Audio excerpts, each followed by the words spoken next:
I've always identified as a very nostalgic person. Memory has always inspired me. These questions that I'm still grappling with in my work today, which is collective memory, historical memory, archives, photography archives, and the intersection with all of those things. I really got to see the power of art, and not specifically art like drawing or painting, but more so art spaces specifically. How when you open up a space that is creative for someone who has an otherwise pretty challenging reality, that space becomes a safe area where they can explore their potential as a human, as a thinker, as a dreamer, as a creative. Dear Family is a podcast hosted by Rachel Steinman, a writer, an educator, and a mental health advocate. And Rachel gets us up close and personal, so we feel a strong connection, familiarity, and comfort with her guests. So settle in and join us as we search for true healing and journey with Rachel and her most interesting guests. Hello, everyone. Welcome to another episode of Dear Family, the podcast. I'm so thrilled you're here today, and I'm so excited for you to hear Clancey Cornell, who just happens to be the little sister of one of the first kindergartners I ever taught. And I fell in love with her family, and I know you are going to fall in love with Clancey. Thanks for listening. Thanks for subscribing and sharing and following me on all the social media platforms at Right Now Rachel. That's right with a W. Please don't forget the importance of taking care of your mental health. Our mental health is so closely tied to our physical health, and it's so important to have these conversations if you're feeling down or need some help. Remember, it's brave. Look out for those that you love, and sending you so much love. Clancey Cornell is an artist, mental health professional, memory worker, and advocate for the arts who considers herself a very nostalgic person. She grew up in a family that was very much about expansion and exploration. The daughter of creatives who raised her in Los Angeles before moving her to attend high school in Italy. She's traveled the world volunteering in advocacy efforts to lift up the underprivileged, where she always finds beauty mixed in the suffering. Clancey is keenly interested in the intersection of arts, advocacy, and memory. Since 2015, she's mobilized art-centered nonprofit efforts in Los Angeles and collaborated with grassroots initiatives advocating for more access to art spaces in the Skid Row neighborhood, which is the largest homeless population in America. She manages archival projects for the Los Angeles Poverty Department's Skid Row History Museum, an organization that creates artworks and exhibitions connecting the experiences of people living in poverty to the larger forces that shape their lives. While remaining connected to community initiatives, Clancey is pursuing a Master's of Social Work with a focus on adult mental health and wellness. Since the start of her program, she's provided group and individual therapy for individuals living with co-occurring psychiatric and substance use challenges in both outpatient and hospital settings. Newly engaged, Clancey loves training in capoeira, which is a Brazilian martial art form, dancing, and making music with her fiancé. Welcome, Clancey. I'm so happy to have you on the Dear Family podcast. Thank you so much. Happy to be here. I wanted to share with the listeners how we know each other. I taught your older sister, Ella, in kindergarten, my second year of teaching. I must have been like 25 years old. And I fell in love with your family. And I ended up hanging out with your mom, who was this really awesome, artistic, free spirit. And she took me out to dinner. And I remember thinking, oh my gosh, one day I would love to have a family and have two daughters. And I have to say, I'm so blessed to have two daughters. Oh. But anyways, here we are. I'm so thrilled to welcome you.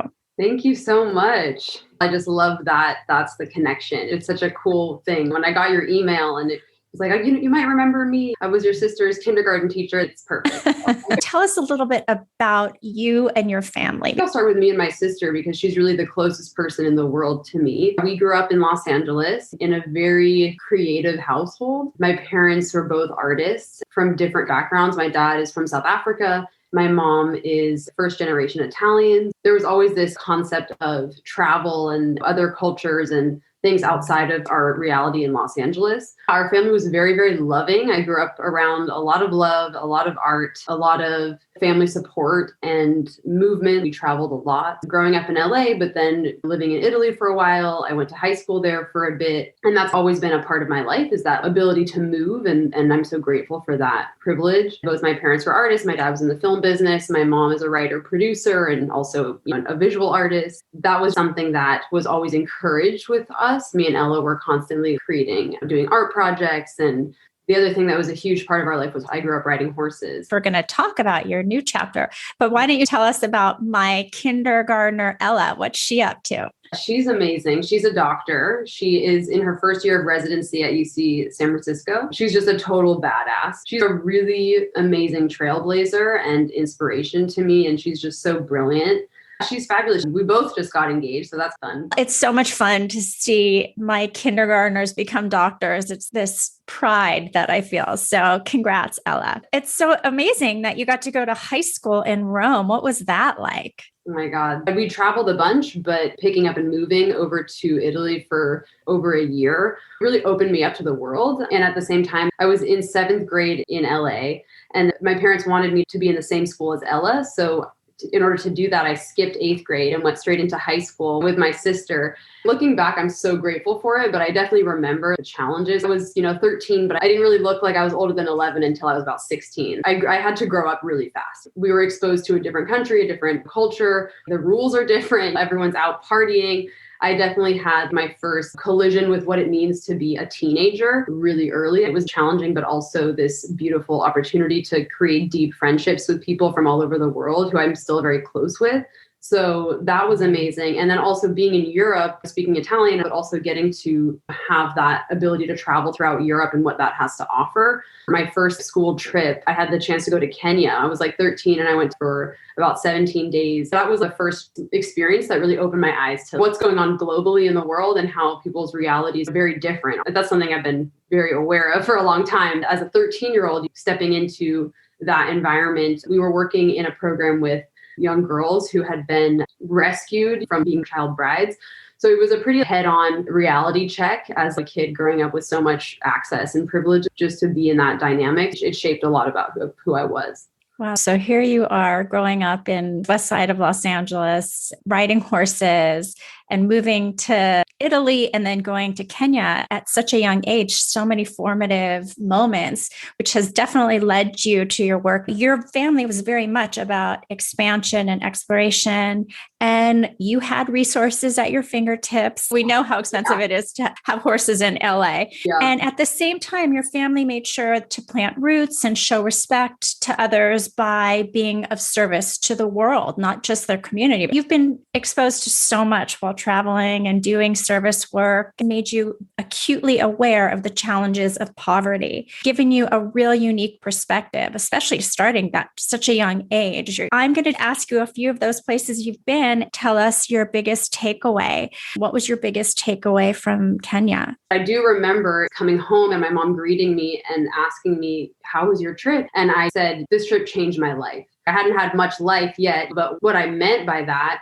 was I was aware of the beauty and suffering that can coexist. And I see that all over the place now. And that's a framing that I put on a lot of the things that I engage with. The dynamic between so much suffering and also so much beauty is very much connected to each other. And that's something that I saw playing with the kids at the school when I was that typical girl who goes over and gets her life changed. It's not necessarily just that, but I can't diminish that experience because that was very powerful for me. So being exposed to reality other than the bubble that I grew up in, and also learning about the complexities of cultural differences, like what is moral in one place and not in another, what is okay and what isn't, and who's to say what's right. These big questions of what's fundamental truth and what is your view as a foreigner looking into another dynamic. I started to become very sensitive to those differences and how I can operate to the best of my ability in alignment with my values, navigating those complexities. It's a true gift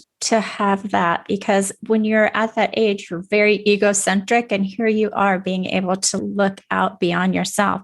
What about India? I grew up in LA at an all-girls school, and we had a partnership with an organization that was all about uplifting and highlighting women's education globally, but specifically in rural India. I went to India twice as a teenager, once when I was 15 and once when I was 17. And similar to being in Kenya, just a very different culture, but united by the necessity of female empowerment, regardless of what culture you're in. The big takeaway from India, because it was focused on women's education, was becoming acutely aware of the struggles and challenges that females face across all cultures, but specifically the problems that were being presented to us at the time had a lot to do with poverty and patriarchy, and how male children would be prioritized over women in terms of getting an education. Also getting to be in an all-girls high school in rural India with a bunch of kids my age, and just to connect in that way against all odds, because we're human. It sparked the activist in me, because the schools that we were a part of were very forward-thinking and very activist-oriented. One of the schools I went to when I was 17, it's called Party Educational Society. There was these amazing mechanisms embedded into the education where girls were actually paid to go to the school. And by the time they graduated, that would be a safety net fund for them so that they could actually go on to start a business or live their life independently. And then one of those programs also was called Rags to Pads, which, because it's very hard to get things like that. Seeing that as a teenager, how systems could be put in place to better society, made me aware of my interest. My daughters used to go to a school called Oakwood, and they did something called the PAD Project, which is similar, and actually won an Academy Award because they made a documentary about it. But I love seeing these kids that can use their voice go across oceans and make a difference. What about Argentina? I was an undergrad at NYU and had the chance to go to Argentina, and I picked it arbitrarily. It was the only place on the options list that I hadn't been. And it was another amazing decision. Deepening my connection with the Spanish language was a very, very important part of my experience there. And then also having classes all in Spanish. That's where I got interested in these questions that I'm still grappling with in my work today, which is collective memory, historical memory, archives, photography archives, and the intersection with all of those things. So when I was in Argentina, I had an internship working for the Association of Graphic Reporters, like the Association of Photojournalists in the country.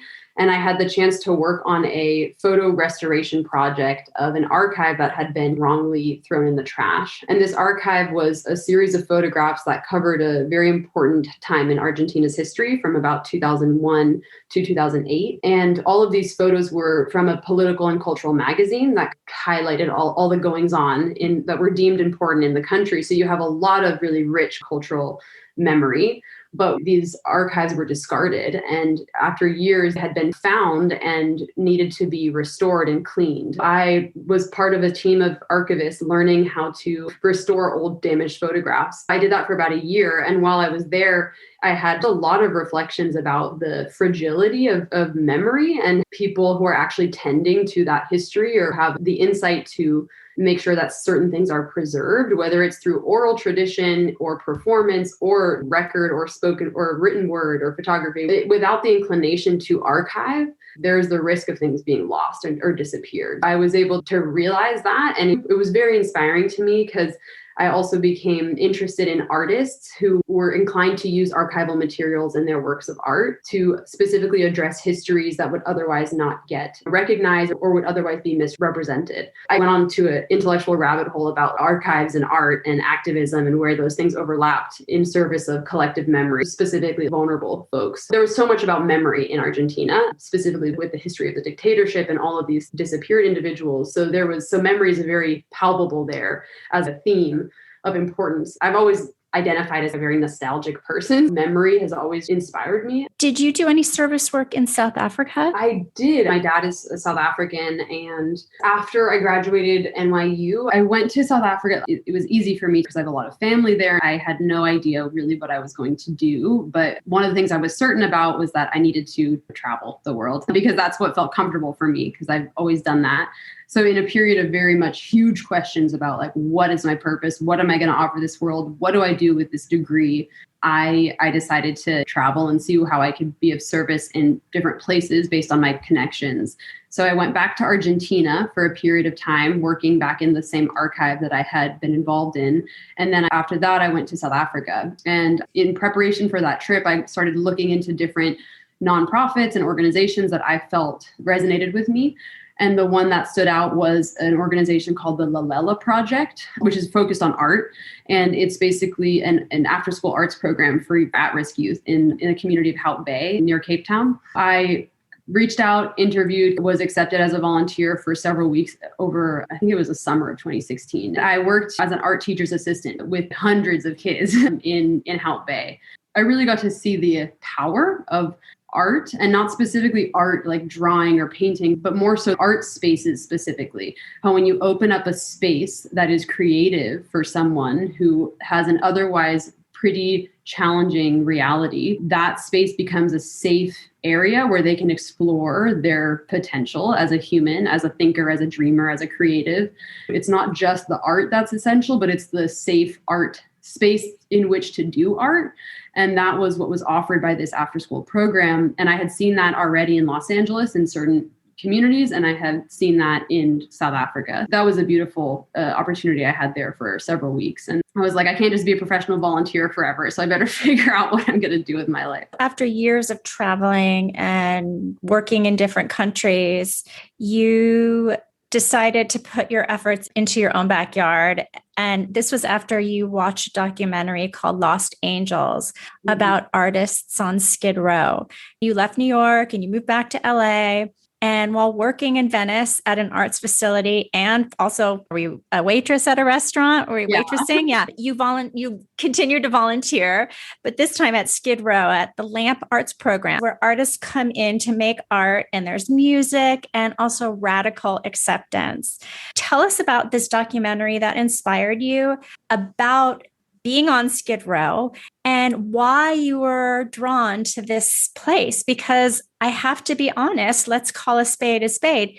You're a white, upper middle class woman who is walking into this place that others would be afraid to maybe step foot in, and you're volunteering. We know the power of art, but tell us about the documentary and about Skid Row and what drew you there. I knew that I was going to be moving back to LA at some point, and I watched this documentary on Netflix. It was called Skid Row is My Home, Lost Angels. I knew Skid Row was in LA, someplace, but growing up in a bubble on the West Side, you never go downtown. I don't know why, but at least I didn't. When I watched this documentary, it was just like, oh, well, that's happening a couple miles away from where I grew up. And why is that? And is there a space for me to get involved? What really inspired me to do it was the fact that this arts program was featured in the documentary. And because that's always been my entry point, because I love art, it's been transformative for me. I wouldn't call myself a good artist. That's something that I've been struggling with on a personal note for decades, but I believe in art and its power for change. So when I see art, that's where I would approach volunteering. A lot of people come to me asking, how do I get involved? Where do I volunteer? And I always tell them, who are you? And what do you love? And then how can you find a place to plug in where you can be that naturally? A lot of people think service in Skid Row is just passing out food. And there's nothing wrong with that. That's awesome. And at the same time, it's not the only way to plug into a specific community. Back to me finding my way there, this LAMP Arts program was featured. And so I reached out to the coordinator at the time, Haik Makmurian, who's become a very dear friend and totally a mentor. And I just said, how can I help?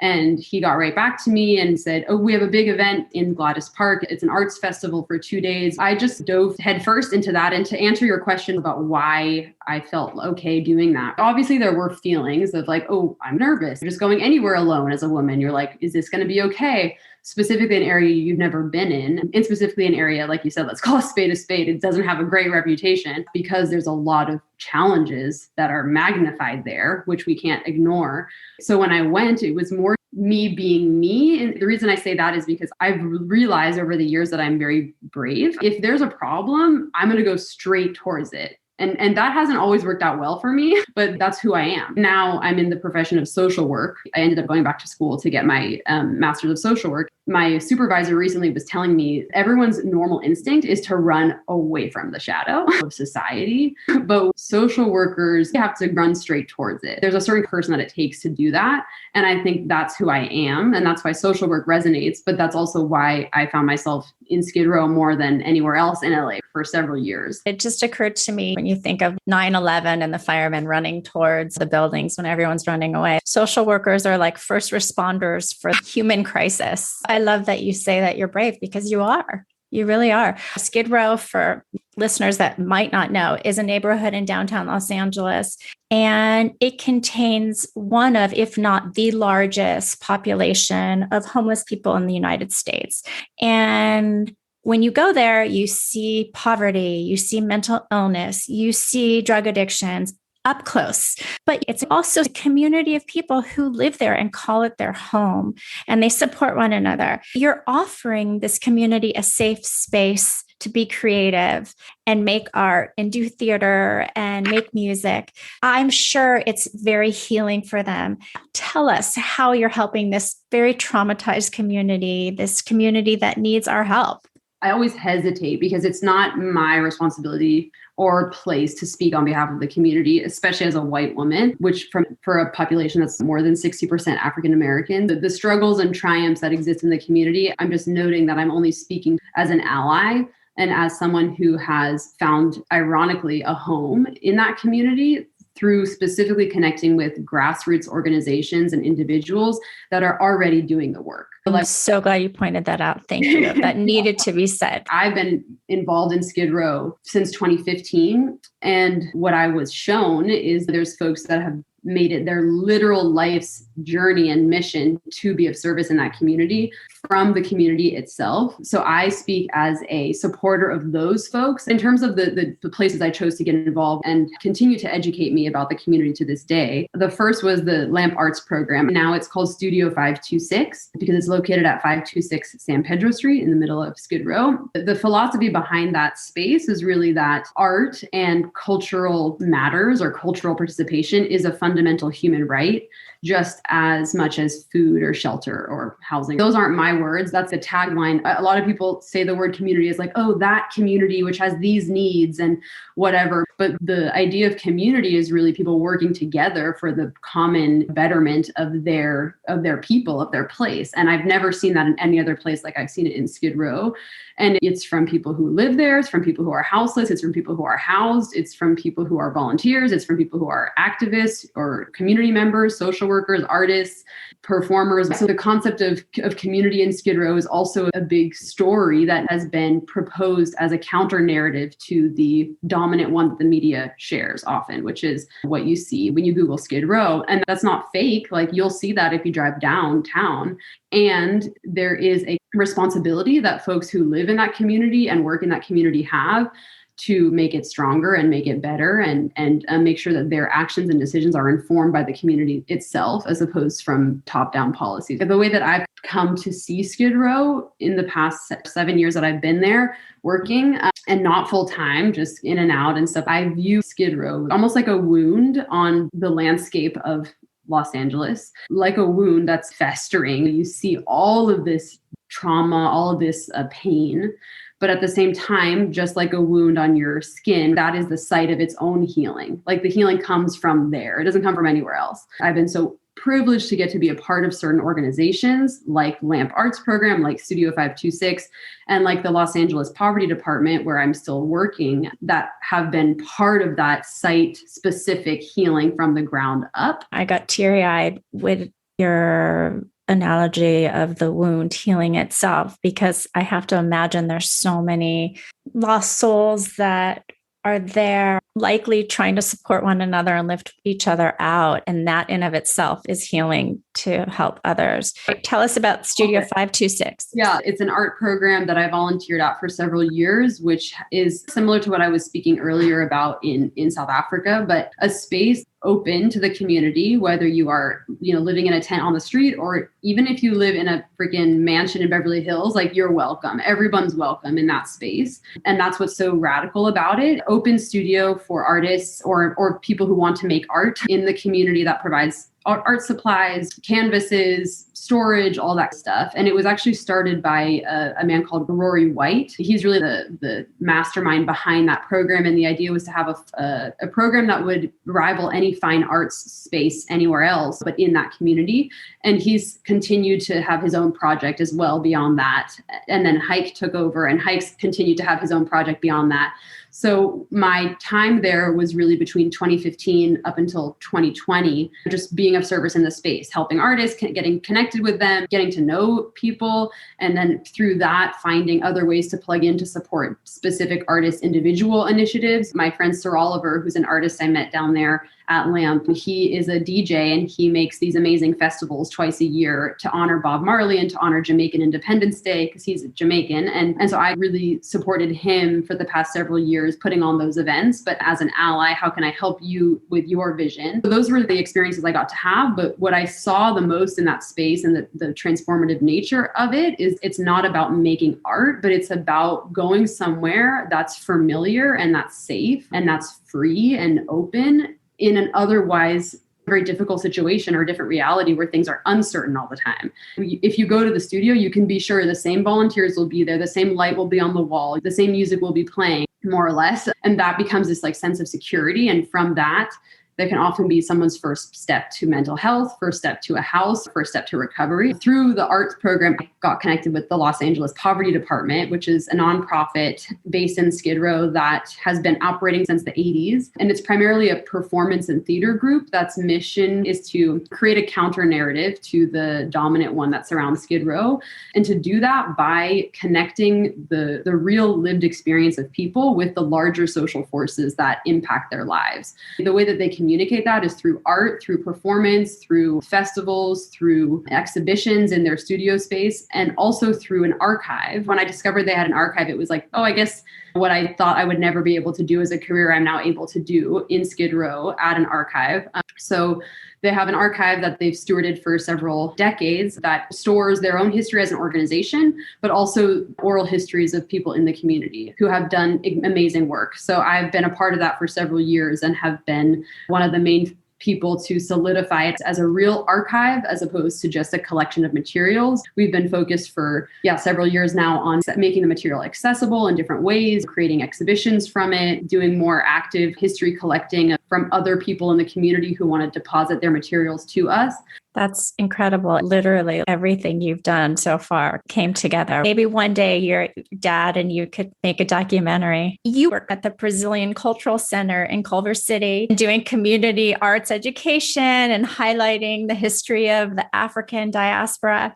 And you met a man there and you're getting married. He teaches capoeira, which is a martial arts rooted in history and resistance, first created by Black Africans in Brazil. It's social justice oriented and community based and very physical. Do you practice it? And tell us about your fiance. I do practice capoeira. I haven't been training as much as I should be lately. There's so many other people who have way deeper roots that can speak a lot more eloquently about it than I can. But what I can speak to is my own experience with it, which has been completely life-changing. The Brazil Cultural Center, that was my first full-time job out of college. I'd been volunteering in Skid Row, but I also needed a job. I happened to find one that was everything that I could have wanted because it is this amazing arts organization that focuses on educating folks about capoeira, teaching Afro-Brazilian art forms in all ways, with a very strong focus on the power of art in community. I spent 2 years working there, and I actually had a broken leg when I started working there. And so I was in a space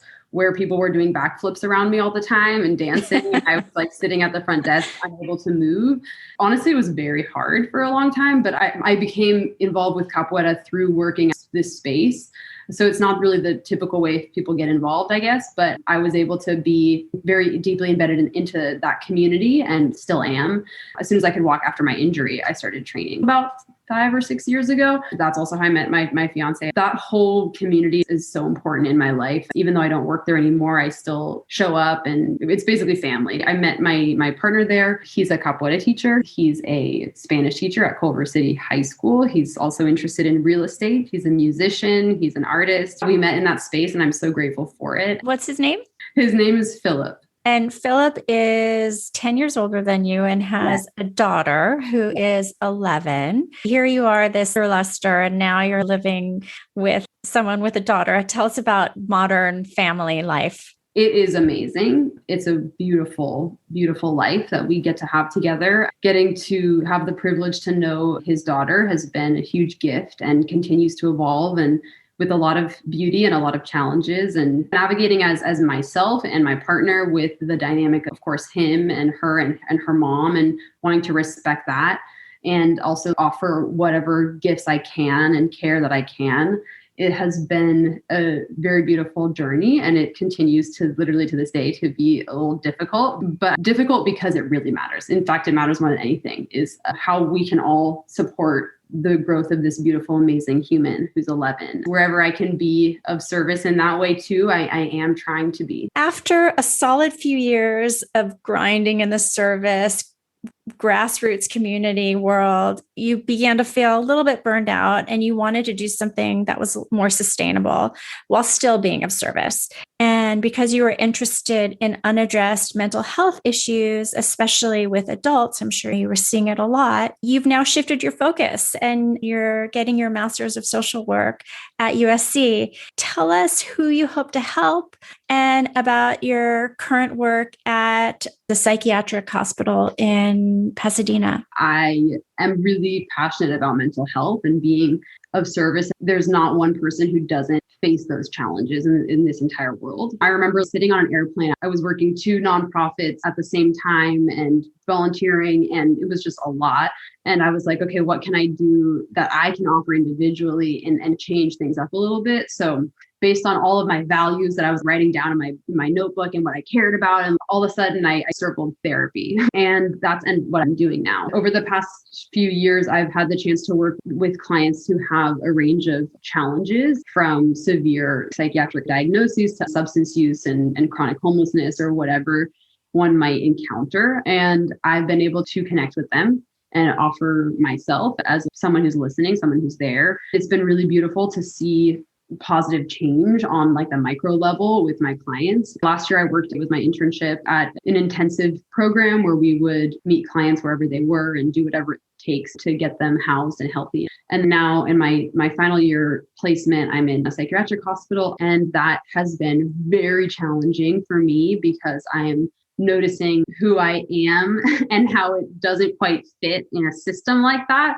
but also trying to be very aware of where we are at in mental health in this country and how can I fill that in some way. At the hospital, I'm right now, I'm really focused on folks who are dealing with substance use and all the mental health that comes along with that, and the challenges from detox to rehab. I really love that population because it's also something that I feel like everyone's touched with in some way or another. It's also something that really traverses all populations. It doesn't matter where you are, where you come from, what your skin color is, what you look like. That's something that is very prevalent in this country. And so to get the chance to intervene in a positive way to support those who are dealing with that, I've really enjoyed lately. I like a lot of different things. And I also love building long-term relationships with people. So getting a chance to be with someone for a long time is very appealing to me. I'm also interested in working with couples at some point. I would love to go into private practice one day. Well, I know wherever you end up going, you'll have so much compassion and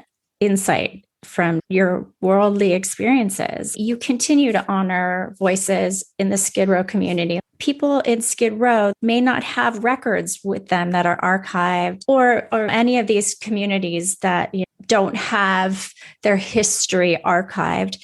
How is weaving things through their past to form and understand a collective memory helpful to create this better future, this understanding? That's a really big and tricky question. I like to move away from this idea that things must be formal records in order to exist, because that's a problematic framing. What I'm interested in is the blending between archives, maybe in the traditional sense, and archives in the radical sense. Maybe it's more ephemeral, maybe it's more performance-based, maybe it's more storytelling, whatever that may be. But at the same time, the more formal piece or institutionalized version of it is also useful in terms of getting these stories out to the rest of the world so that they might inspire change in other places. So it's this complex weaving of those two approaches to archive. Even to say that this community, quote unquote, needs an archive, I don't like that perspective at all. It doesn't need an archive. It exists, period. And in order to share that story and to also value and ascribe a certain amount of meaning to the material lends itself to a little bit of formal archival practice in a way. There's a huge field that's emerged called community archives and what the dynamics and nuances with knowledge production and how knowledge is shared and how is memory transmissed across generations. What I found in my experience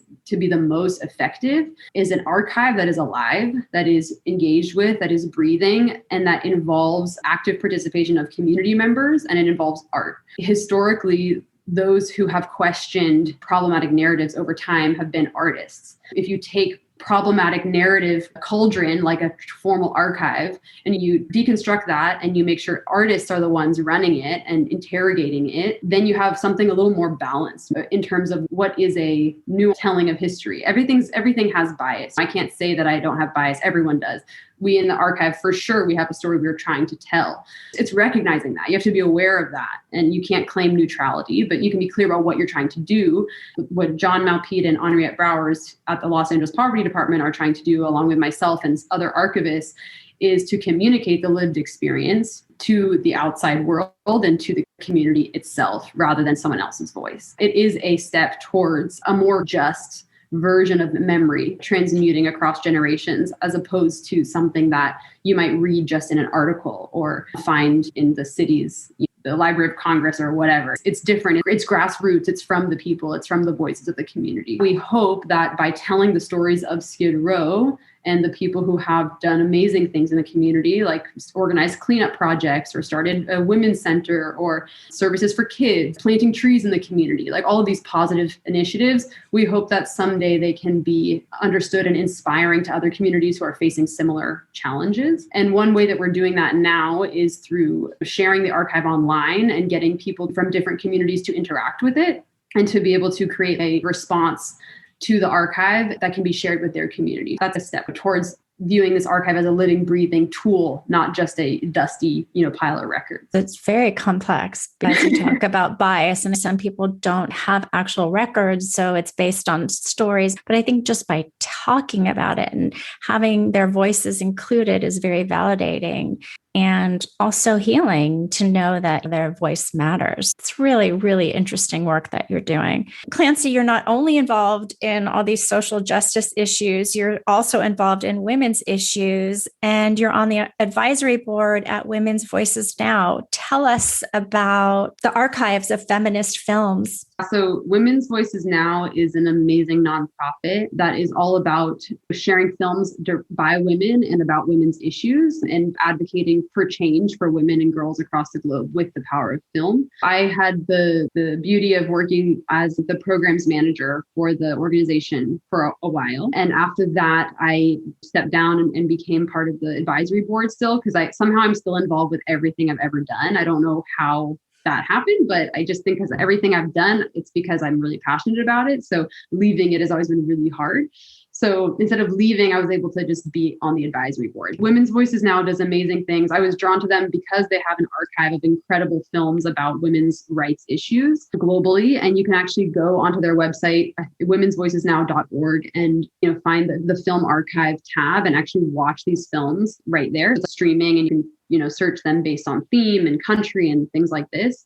And they have amazing programs. They have a film festival every year for films, not just made by women, but made about women's rights. One of the cool things I got to do when I was with them was coordinate and spearhead their Girls Voices Now program, which is a youth program that they do every summer where they have women from around Los Angeles County, and they teach these girls how to make a documentary in several weeks, but not just a documentary, a social change documentary. So you have two levels of change happening. One is where you're putting young women behind a camera. Already that's important in terms of representation. And then you're having them create films about women's issues. So then that film can then go on and inspire others. So that is a beautiful process. And I was very, happy to be involved there. Heidi Basharod is the executive director. And I really encourage folks to check out that organization. It's so important to empower girls at a young age. It does say something about you that you continue to be involved in all of these organizations. You're not a quitter. You want to stay involved. Last two questions. If you could write your younger 20-year-old self a Dear Clancey love letter, knowing what you've learned up to this point, what would you tell yourself? What I would want myself to know is to trust myself, to listen to yourself, to listen to your body, to listen to your intuition. I spent a lot of time in my teens and early 20s trying to fit into others' perceived expectations of me, or I thought that someone needed this from me. So I rose to fulfill that role, which actually didn't exist. So I have since gotten away from that to be more true to myself. And I think that trusting my instincts and trusting my intuition to be radically like myself is the best medicine that I can offer the world. And that's something that I wish I'd known earlier. It would have saved me a lot of fitting into certain boxes or pleasing people or depriving myself of things. I know now that taking care of myself is the best thing that I can do for the world too, because that's something that I didn't do for several years. Because I said, I already had everything when I was young. Like I was given a ridiculously privileged upbringing. So I'm going to spend the rest of my life getting as far away from that as I can and to be as much service as I can, to the point where I'm not going to even provide for myself. I was really in that identity for a lot of years. And I've realized now that that is very unhelpful. And it's actually only going to keep me from helping others. So now I'm very much about as much self-care as I can and trying to reorient myself to, are my own needs met so that I can then go off and be of service to others. So that's definitely a journey, which I still have to practice every day. That's what I would tell my younger self, is trusting myself and taking care of myself. Those are really major life lessons that we all need to remember. It's true. How can you keep being of service if you're depleted? Do you have any happiness habits? What do you do that brings you joy? Capoeira, dancing. I still try and make art as much as possible. And music has become something that's made me happy lately. My partner and I are actually recording an album that it will be coming out at some point next year. I became connected with music when I started capoeira because it's very connected with music. And since then, and meeting my partner who's a musician, that's been a whole new world that's evolved for me. That brings me joy. And then also social stuff, connecting with people I love, my family, my friends, that's always brings me happiness. How amazing to make music with your fiance. What a bonding experience that must be. I will have your website linked in the show notes. And also the Skid Row History Museum archive and the Studio 526 link, and even the Lost Angels documentary link. I am so grateful that we had this chance to connect, and I'm so proud of all you are doing. It's amazing. And maybe when Ella comes in town, we can all get together. That'd be so fun. With my mom too. Oh my gosh. Yeah. Well, thank you for spending this time with me and sharing your wisdom. Thank you. It's been fun. I appreciate it. Best of luck on the wedding plans. That's very exciting. Thank you so much. Thank you. Bye. Bye. This is Rachel Steinman. For more information or to contact me with any questions, comments, or guest ideas, please check out rightnowrachel.com. That's right with a W. Thank you so much for listening, subscribing, and sharing, dear family. And if you found value in what you've just heard, I would love and so appreciate a great review on Apple Podcasts, Stitcher, or wherever you listen to your podcasts. Until next time, I wish you love, happiness, and good mental health.